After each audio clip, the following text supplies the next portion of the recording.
ഒരു വേസ്റ്റ് ബോക്സാണ് കാസർഗോഡ്. അത് മാറണം. അത് മാറണമെങ്കിൽ ഇവിടുത്തെ ജനങ്ങൾ ഒന്നാകെ ഇളകണം. കാസർഗോഡ് ജില്ലയിലെ മുഴുവൻ യുവാക്കളും രംഗത്തിറങ്ങണം.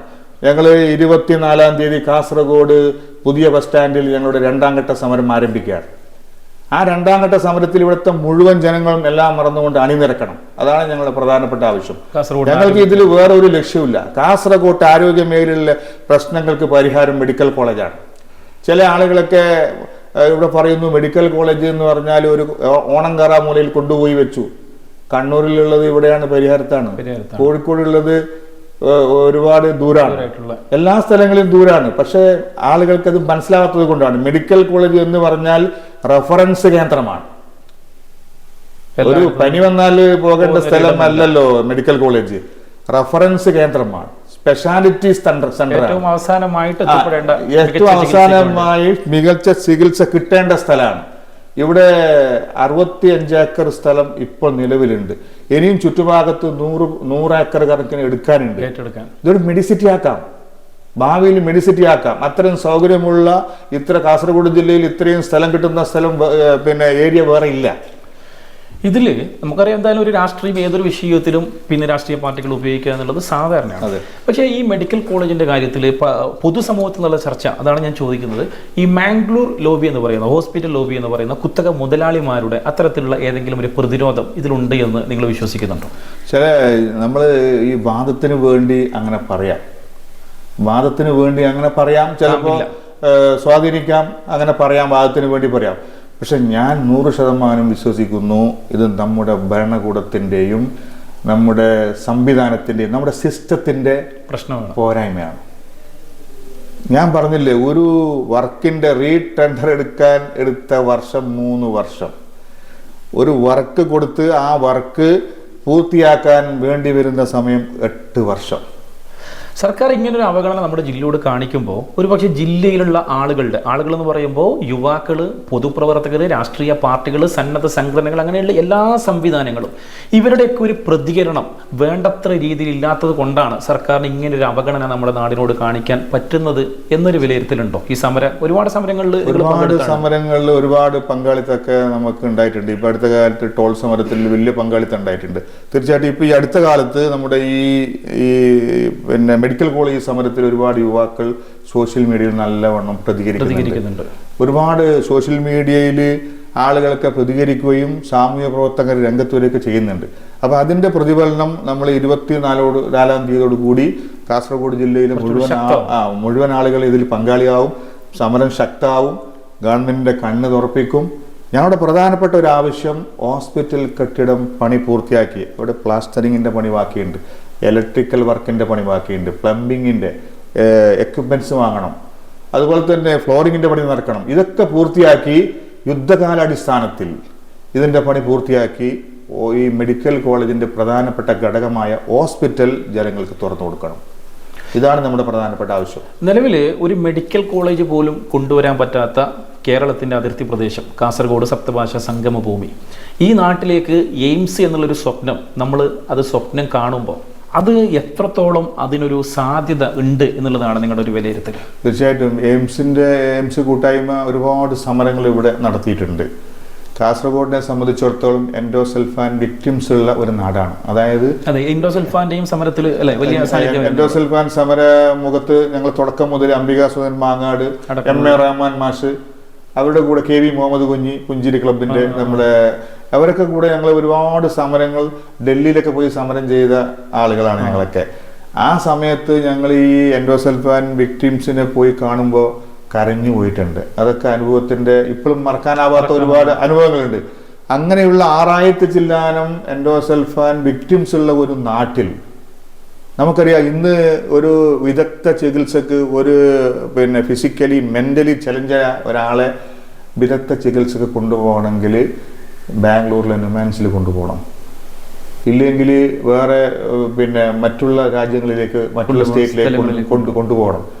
കേരളത്തിൽ ഏതെങ്കിലും ഒരു സ്ഥലത്ത് നല്ല ന്യൂറോ ഡിപ്പാർട്ട്മെന്റ് ഉണ്ടോ നമ്മുടെ നാട്ടിൽ? സർക്കാർ മേഖലയിൽ ഇല്ല. അങ്ങനെയുള്ള ഒരു നാട്ടിൽ എയിംസ് പോലെയുള്ള ഉന്നത നിലവാരം പുലർത്തുന്ന ഒരു പിന്നെ സ്ഥാപനം വരുമ്പോൾ ഈ നാട്ടിലെ ജനങ്ങൾക്ക് ഗുണാവൂലേ?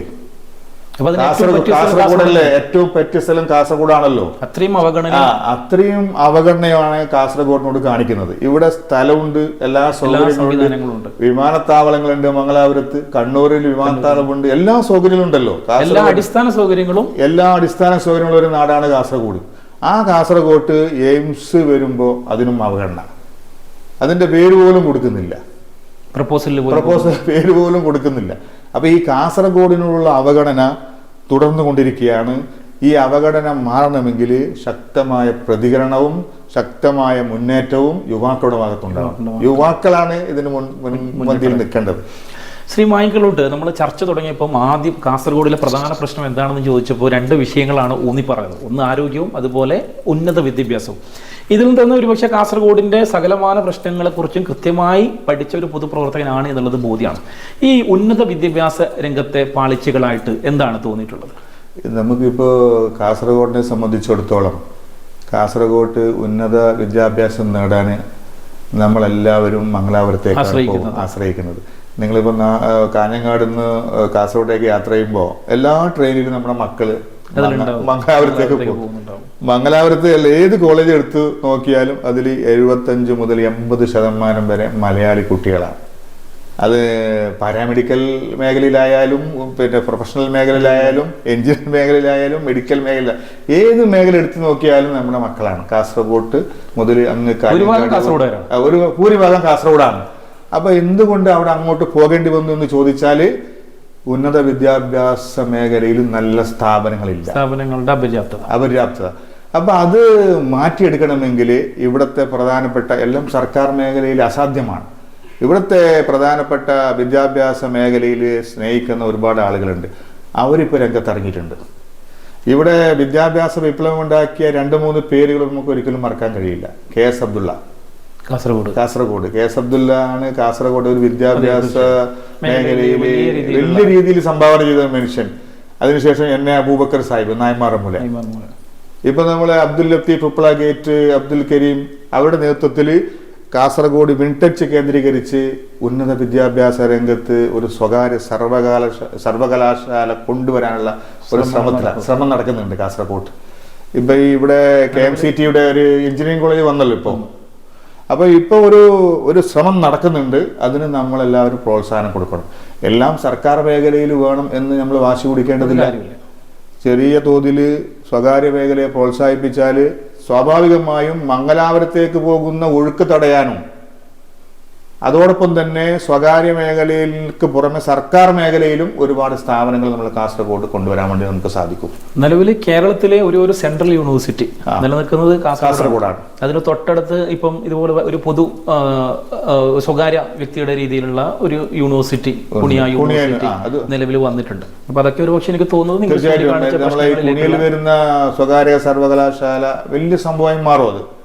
അതൊരു സംശയം വേണ്ട. അത് എത്രയോ ചതുരശ്ര സ്ക്വയർ ഫീറ്റിൽ വലിയ കെട്ടിടങ്ങളൊക്കെ അവിടെ വന്നിട്ടുണ്ട്. പക്ഷെ അതിനും നമ്മുടെ ഇപ്പോൾ സ്വകാര്യ സർവകലാശാല തുടങ്ങാൻ ആവശ്യമായ പണമൊക്കെ അടച്ചതാണ് നമുക്ക് കേട്ടറിവ്. ഏതായാലും അദ്ദേഹത്തെ പോലെയുള്ള ഇബ്രാഹിം ഹാജി എന്നാണ് അദ്ദേഹത്തിന്റെ പേര്. അദ്ദേഹത്തെ പോലെയുള്ള ആളുകളൊക്കെ നമ്മൾ പ്രോത്സാഹിപ്പിക്കണം. അദ്ദേഹത്തെ പോലെയുള്ള ആളുകൾക്ക് എല്ലാ സപ്പോർട്ടും നമ്മൾ നാട്ടുകാരും ജനപ്രതിനിധികളും സർക്കാർക്ക് കൊടുക്കണം. അതൊരു വലിയ ഒരു സംഭവമാണ്. കാസർഗോഡിന്റെ വികസന വിപ്ലവത്തിന്റെ ഒരു അടിത്തറ പാകിയിരിക്കുകയാണ് അദ്ദേഹം. തീർച്ചയായും. ബാങ്കിലോട്ട് ഈ കഴിഞ്ഞ പൊതുപ്രവർത്തനം തുടങ്ങിയിട്ട് ഇപ്പൊ എത്ര വർഷമായി ഏകദേശം? ഞാൻ 8ാം ക്ലാസ്സിൽ പഠിക്കുന്ന സമയത്താണ് MSFൽ ചേർന്നത്. 8ാം ക്ലാസ്സിൽ പഠിക്കുന്ന അതൊരു രസകരമായ ഒരു സംഭവമാണ്. ഞങ്ങള് പിന്നെ എടഞ്ഞിൽ സ്കൂളിലാണ് ഞാൻ 8ാം ക്ലാസ് പഠിച്ചത്. അവിടെ ഒരു അടി നടന്നു. ആ അടി നടന്നപ്പോൾ അതിൻ്റെ ഭാഗമായി ഞങ്ങളെ ഹോസ്പിറ്റലിൽ അഡ്മിറ്റ് ചെയ്തു. അപ്പോൾ ചെറുക്കൽ അബ്ദുല്ല സാഹിബ് ഞങ്ങളെ ഹോസ്പിറ്റലിൽ കാണാൻ വേണ്ടി വന്നു. അപ്പോൾ ഞങ്ങളെ കൂട്ടിക്കൊണ്ടുപോയ എടനീരിലെ ചാപ്പാടി മൊയ്തീൻ കുഞ്ഞി എന്ന് പറയുന്ന ഒരാളാണ്. അദ്ദേഹം MSFന്റെ അവിടുത്തെ യൂണിറ്റിൻ്റെ നേതാവായിരുന്നു. അദ്ദേഹമാണ് ഞങ്ങൾക്ക് MSFന്റെ മെമ്പർഷിപ്പ് തന്ന് MSFൽ അംഗത്വം സ്വീകരിച്ചത്. അന്ന് മുതലാണ് ഞാൻ MSFന്റെ ഭാഗമാകുന്നത്. പിന്നെ കാസർഗോഡ് ഗവൺമെന്റ് കോളേജിൽ ഞാൻ UEC ആയി മത്സരിച്ച് ജയിച്ചു. കണ്ണൂർ യൂണിവേഴ്സിറ്റിന്റെ പ്രഥമ യൂണിവേഴ്സിറ്റി യൂണിയൻ കൗൺസിലറാണ് ഞാൻ. കാസർഗോഡ് ഗവൺമെന്റ് കോളേജിൽ കാസർഗോഡ് ഗവൺമെന്റ് കോളേജിൽ നിന്ന് യൂണിവേഴ്സിറ്റി യൂണിയൻ കൗൺസിലറായി ജയിച്ചിട്ടുണ്ട്. നമ്മുടെ സ്പീക്കർ സംഷീറൊക്കെ ഞങ്ങളുടെ സമയത്ത് അവിടുത്തെ യൂണിവേഴ്സിറ്റി യൂണിയൻ കൗൺസിലറാണ്. അദ്ദേഹം യൂണിവേഴ്സിറ്റിയുടെ ജനറൽ സെക്രട്ടറി ആയിട്ടുണ്ട്, യൂണിയന്റെ ജനറൽ സെക്രട്ടറി ആയിട്ടുണ്ട്. അതിന് രസകരമായ സംഭവം, അന്ന് ഈ SFIക്കൊക്കെ ഗുണ്ടായുസുള്ളൊരു സമയമാണ്. അന്ന് ഞങ്ങളോട് പറഞ്ഞ് കാസർഗോഡ് നിന്ന് വന്ന ആരും വോട്ട് ചെയ്യാൻ വിടൂലെന്ന് പറഞ്ഞ്. അപ്പൊ ഞങ്ങളൊക്കെ അന്ന് കൈ തട്ടിയിട്ട് വോട്ട് ചെയ്ത് വന്ന കൂട്ടത്തിലാണ്. ആ സമയത്ത് തന്നെ ഒരു ആവേശമാണ്. ഗവൺമെന്റ് കോളേജിലെ UC ആയിട്ട് SFI ആണ്. അപ്പൊ SFIയുടെ ഒരു ധാർഷ്ട്യത്തിന്റെ ഒരു സമയമാണ്. സംശീറൊക്കെ വലിയ ലീഡർഷിപ്പിലുള്ള തിളങ്ങുന്ന സമയമാണ്. അപ്പൊ ആ ഘട്ടത്തിൽ ഞങ്ങളൊക്കെ കാസർഗോഡ് നിന്ന് വന്ന ആളുകളൊക്കെ വോട്ട് ചെയ്യാൻ വിടൂല എന്ന് പറഞ്ഞപ്പോൾ കൈയൊക്കെ തട്ടി അകത്ത് പോയി വോട്ട് ചെയ്ത് വന്ന ആളുകളാണ് ഞങ്ങളൊക്കെ. ആ കാലഘട്ടത്തിലൊക്കെ അങ്ങനെ ഒരു വലിയ ഉരസലുള്ള സമയമാണ്. ഇന്നത്തെ പോലെയല്ല. കോളേജ് രാഷ്ട്രീയത്തിലൊക്കെ സജീവമായിരുന്നു ആ സമയത്ത്. കോളേജ് രാഷ്ട്രീയത്തിലൊക്കെ സജീവമായിരുന്നു. എന്റെ രാഷ്ട്രീയ പാഠശാല എന്ന് പറയുന്നത് ക്യാമ്പസാണ്. പക്ഷെ അന്നും ഇന്നും ഈ കാസർഗോഡ് ഗവൺമെന്റ് കോളേജിൽ ഞാൻ ആദ്യം അഡ്മിഷൻ വാങ്ങി പോകുമ്പോൾ അവിടെ ഒരു നിലവിളക്കുണ്ട്. ആ നിലവിളക്കിന്റെ അടിയിൽ ബെഞ്ചിന്റെയും ഡെസ്കിന്റെയും കഷ്ണങ്ങൾ അവിടെ വന്ന് വീഴുന്നത് കണ്ടു. അന്ന് SFIയും AVPയും തമ്മിൽ സംഘടനയാണ്. അന്ന് ഞങ്ങൾ തീരുമാനിച്ചു കാസർഗോഡ് ഗവൺമെന്റ് കോളേജിൽ സംഘടനകൾ ഉണ്ടാകാൻ പാടില്ല. അതിൻ്റെ ഭാഗമായി ഞങ്ങളൊരു തീരുമാനം എടുത്തു. സമാധാനത്തിൻ്റെ വെള്ളരിപ്രാവിനെ പറത്തിയിട്ട് സമാധാനത്തിൻ്റെ അന്തരീക്ഷത്തിലേക്ക് കാസർഗോഡ് ഗവൺമെന്റ് കോളേജിനെ കൊണ്ടുവരാൻ ഞങ്ങൾ തീരുമാനിച്ചു. എല്ലാ ക്ലാസ് മുറിയിലും പോയി ഞങ്ങൾ ഓം ശാന്തി എന്ന ആ പദം പറഞ്ഞുകൊണ്ട് സമദാനിയുടെ കുറെ പദങ്ങളൊക്കെ പ്രസംഗങ്ങളൊക്കെ കോട്ട് ചെയ്ത് സംസാരിച്ചു. ഏതായിരുന്നു ഈ കാലഘട്ടം, വർഷം? അത് 1996 ഞാൻ ഡിഗ്രിക്ക് കാസർഗോഡ് ഗവൺമെന്റ് കോളേജിൽ ചേർന്നത്. പിന്നീട് അവിടെ നിന്ന് ഇങ്ങോട്ട് വിദ്യാർത്ഥി രാഷ്ട്രീയ ജില്ലാ MSFന്റെ പ്രസിഡന്റ് ആയിരുന്നു. യൂത്ത് ലീഗിന്റെ ജില്ലാ ഭാരവാഹി ആയിട്ടുണ്ട്. ഇപ്പോൾ കാസർഗോഡ് മണ്ഡലം മുസ്ലിം ലീഗിന്റെ പ്രസിഡന്റാണ്. കാസർഗോഡ് CH സെന്ററിന്റെ ജനറൽ കൺവീനറാണ്. രാഷ്ട്രീയത്തിനപ്പുറത്ത് ഈ ചാരിറ്റിയിലും സാംസ്കാരിക പരിപാടിയിലാണ് താല്പര്യം.